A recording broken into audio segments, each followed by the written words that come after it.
بسم اللہ الرحمن الرحیم۔ السلام علیکم ڈیئر اسٹوڈنٹس، امید ہے آپ سب خیریت سے ہوں گے۔ میرے پاس آپ کی اردو کی کتاب ہے جو کہ جماعت ہفتم کے لیے ہے۔ ہم لوگوں نے اس کا آغاز کیا تھا پچھلی بار، اور ہم لوگوں نے اس کا جو پہلا سبق ہے جو کہ حمد ہے وہ ہم لوگوں نے کر لیا ہے، ٹھیک ہے۔ اور آج ہم کریں گے دوسرا سبق جو کہ ہے نعت، ٹھیک ہے۔ اب آپ اپنا یہ جو چیپٹر ہے صفحہ نمبر 6 پر ہے، آپ اس کو کھول لیں اور آپ میرے ساتھ ساتھ اس کی پڑھائی کریں تاکہ آپ کو یہ اچھے سے سمجھ آ جائے اور بعد میں آپ اس کی تشریح بھی آرام سے کر سکیں۔ نعت رسول مقبول صلی اللہ علیہ وآلہ وسلم۔ جیسے کہ بچوں آپ جانتے ہیں کہ نعت کس کو کہتے ہیں؟ نعت وہ نظم ہوتی ہے جس میں نبی پاک صلی اللہ علیہ وسلم کی تعریف بیان کی جائے، ٹھیک ہے۔ تو یہ جو نعت ہے اس سے پڑھنے کے بعد ہم نعت کی صنف سے واقف ہو سکیں گے اور انسانیت پر نبی کریم صلی اللہ علیہ وسلم کے جو احسانات ہیں وہ جان سکیں گے، نعت کے ادب و احترام کے تقاضے سمجھ سکیں گے اور شعر فہمی کا سلیقہ سیکھیں گے۔ شعر فہمی کہتے ہیں کہ شعروں کو سمجھنا، کیونکہ بعض اوقات جو عام اردو ہوتی ہے اس کے اندر معنی کچھ اور ہوتا ہے، لیکن شعر کے اندر اس کو کسی اور طریقے سے استعمال کیا جاتا ہے، تو وہ فرق بھی ہمیں اس میں پتہ چلتا ہے۔ قافیہ اور ردیف کی شناخت، ٹھیک ہے۔ قافیہ ردیف ہوتے ہیں جو ایک جیسے الفاظ ہوتے ہیں، ٹھیک ہے۔ اب ہم شروع کرتے ہیں۔ یہاں پہ ہمیں خاص الفاظ کا بھی ایک مجموعہ دیا گیا ہے: عقبہ، بزم جہاں، شمع ہدایت، غافل، توحید۔ یہ سب الفاظ اس نعت میں استعمال ہوں گے، جہاں جہاں جیسے استعمال ہوں گے میں آپ کو مطلب بتاتی رہوں گی۔ نعت اس نبی کی جس نے پیغام حق سنایا، انسانیت کا رستہ انسان کو دکھایا۔ یعنی یہ اس نبی کی نعت، نبی صلی اللہ علیہ وسلم کی نعت جنہوں نے سچا پیغام، اللہ تعالیٰ کا جو سچا پیغام ہے وہ لوگوں تک پہنچایا، اور انسانوں کو جو انسانیت کا رستہ ہے، یعنی جو ایک اچھا سچا انسان جس طرح بن سکتا ہے، وہ جو وہاں ایک اچھے انسان بنے تک کا جو راستہ ہے، وہ انسانیت کا جو راستہ ہے وہ سب کو دکھایا۔ دنیا سنوارنے کے سمجھائے سب طریقے، عقبہ ہو جس سے بہتر وہ راز بھی بتایا۔ یعنی دنیا سنوارنے، دنیا یعنی اس دنیا میں جو ہم رہ رہے ہیں، ہم اسے کون سے عمل کریں جس سے ہماری دنیا بہتر ہو۔ اور عقبہ اس شعر میں جو معنی ہے اس کا وہ ہے آخرت، یعنی دنیا تو ہم سنواریں ہی، ہم اپنی آخرت کس طرح بہتر کر سکتے ہیں، یعنی وہ راز بھی ہمیں بتایا کہ ہم اپنی دنیا کے ساتھ ساتھ اپنی آخرت کی بہتری کے لیے کیا کر سکتے ہیں۔ نور اس کا سب سے پہلے پیدا کیا خدا نے، بزم جہاں میں لیکن آخر میں سب سے آیا۔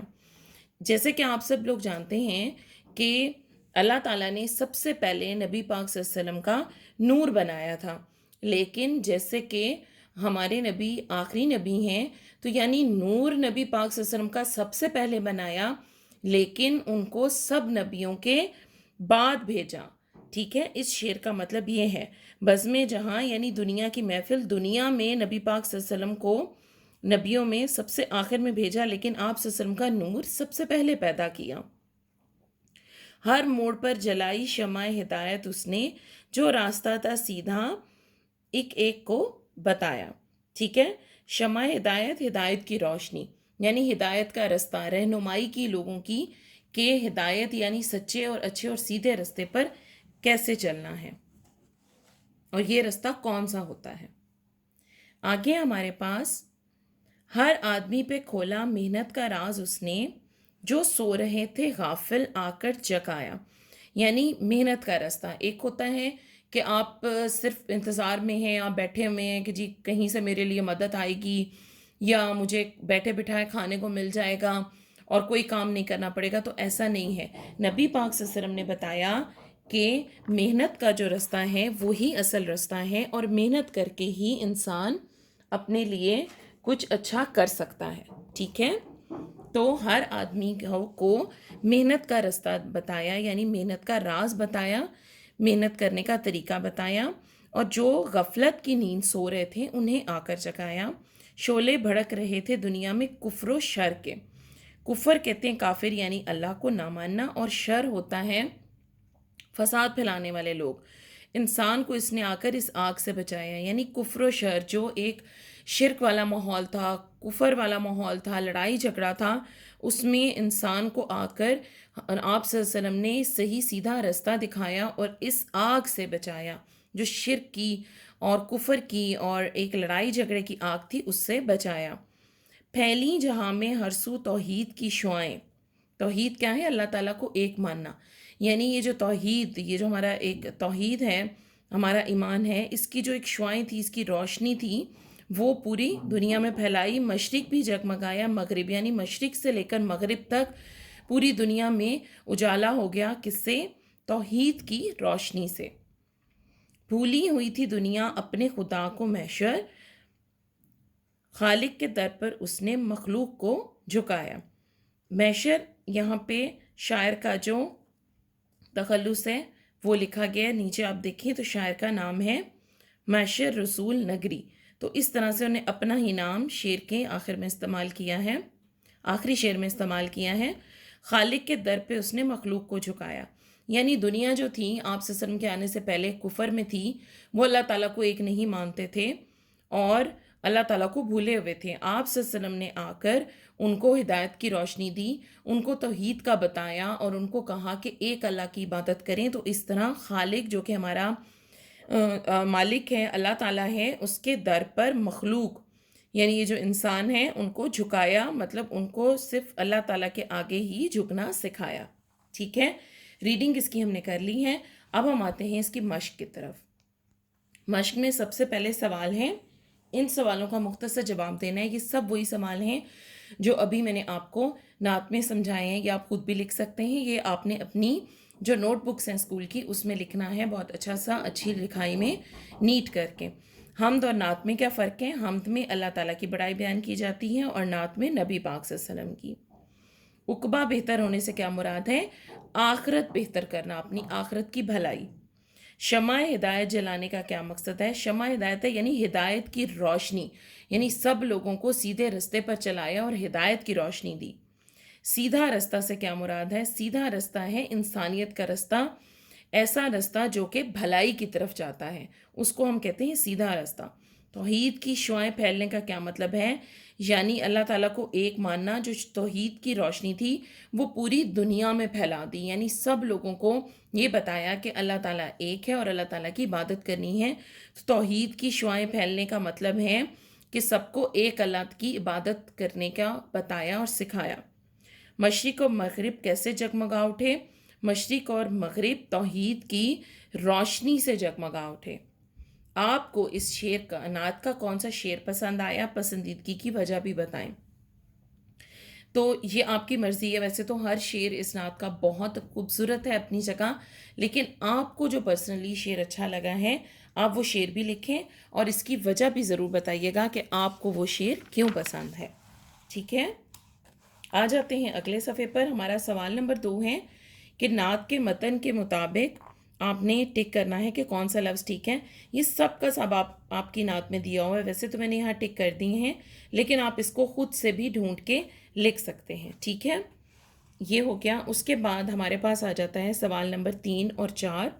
3 اور 4 جو سوال ہیں یہ ہم لوگوں نے ان پہ پیراگراف لکھنا ہے. نبی پاک صلی اللہ علیہ وسلم کی آمد سے پہلے دنیا کے حالات، اور اس کے بعد رسول پاک صلی اللہ علیہ وسلم کے جو احسانات ہیں ہم پر ان کے متعلق. یہ جو دونوں ہیں یہ آپ کے ایسے سوال ہیں جن کے میں نے نوٹس بنائے ہیں، وہ انشاءاللہ آپ کو مل جائیں گے. اس کے بعد کالم الف ہے اور کالم بے ہے. تو اس کے آپ نے ان دونوں کو، جو کالم الف کا جو بھی مصرع کالم بے میں ہے اس کو تلاش کرنا ہے اور لکھنا ہے. پہلا آپ کے لیے کیا گیا، باقی آپ نے کرنا ہے. بہت آسان ہے، یہ آپ خود بھی بہت آسانی سے کر سکتے ہیں.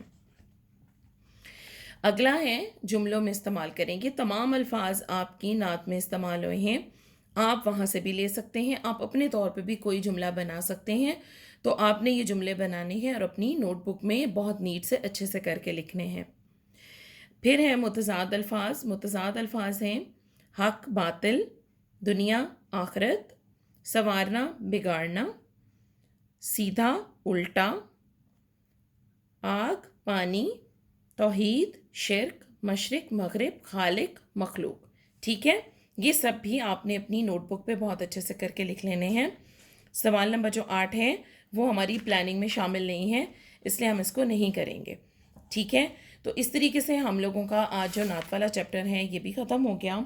بچوں میں آپ کو بتا دوں کہ آپ لوگوں نے اب تک جو کام کیا ہے اس میں آپ نے 2 چیپٹر کیے ہیں، اس میں حمد ہے اور نعت ہے. ٹھیک ہے، اس حمد اور نعت کے اندر کچھ چیزیں ایسی ہیں جو کہ میں آپ کو نوٹس کی صورت میں پرووائڈ کر رہی ہوں. آپ لوگوں نے یہ نوٹس آپ اپنے ایڈمن آفیسر سے لے سکتے ہیں. آپ انہیں فون کریں اور کانٹیکٹ کریں کسی طرح، اور آفس سے آپ یہ نوٹس لے سکتے ہیں. اس میں حمد اور نعت کی تشریح ہے اور مرکزی خیال ہے. ٹھیک ہے، تمام اشعار کی تشریح اور مرکزی خیال. اس کے علاوہ حمد کا جو سوال نمبر 5 ہے اور نعت کا سوال نمبر 3 اور 4 جو ابھی میں نے آپ کو بتایا، یہ بھی ان نوٹس میں بہت اچھے سے لکھے ہوئے ہیں. اب وہاں سے دیکھ کر اپنی نیٹ نوٹ بکس پہ اتاریے گا. اس کے علاوہ آپ کی پلاننگ میں یہ درخواست شامل ہے، پرنسپل کے نام لائبریری کی کتب میں اضافے کی درخواست. ٹھیک ہے، یہ درخواست بھی میں نے آپ کے لیے لکھ دی ہے. تو یہ تمام چیزیں آپ کی نوٹس کی صورت میں موجود ہیں. آپ نے کیا کرنا ہے کہ آپ نے اپنے ایڈمن آفیسر سے رابطہ کرنا ہے اور ان سے آپ یہ نوٹس لے سکتے ہیں. پھر یہ نوٹس لے کر آپ لوگوں نے اپنی نیٹ نوٹ بکس پہ ان کو اتارنا ہے، اچھے سے ان کو یاد کرنا ہے، کیونکہ 2 ویکس کے بعد آپ کا جو کام ہوگا اس کی اسیسمنٹ لی جائے گی. اگر آپ اس کو ساتھ ساتھ یاد نہیں کریں گے تو تب اسیسمنٹ میں آپ کو بہت پرابلم ہوگی. ٹھیک ہے، تو آپ نے کیا کرنا ہے، آپ نے اچھے سے یہ جتنا بھی کام ہم نے کیا ہے سائڈ بائی سائڈ اس کو یاد کریں. اگر آپ نے اس کو رکھ دیا تو آخری دن آپ کے پاس اتنا ٹائم نہیں ہوگا کہ آپ یہ یاد کر سکیں. ٹھیک ہے، تو بچوں امید ہے آج کا جو کام ہے وہ آپ کو سمجھ آ گیا ہوگا اور آپ نے میرے ساتھ ساتھ اس کو پڑھا بھی ہوگا اور سمجھا بھی ہوگا. تو میں امید کرتی ہوں کہ انشاءاللہ آپ گھر پہ اپنا وقت ضائع نہیں کریں گے اور آپ اس کو اچھے سے یاد کریں گے. ٹھیک ہے، تو انشاءاللہ پھر اگلے لیکچر میں ہم ملیں گے. تب تک اپنا بہت خیال رکھیے گا. اللہ حافظ.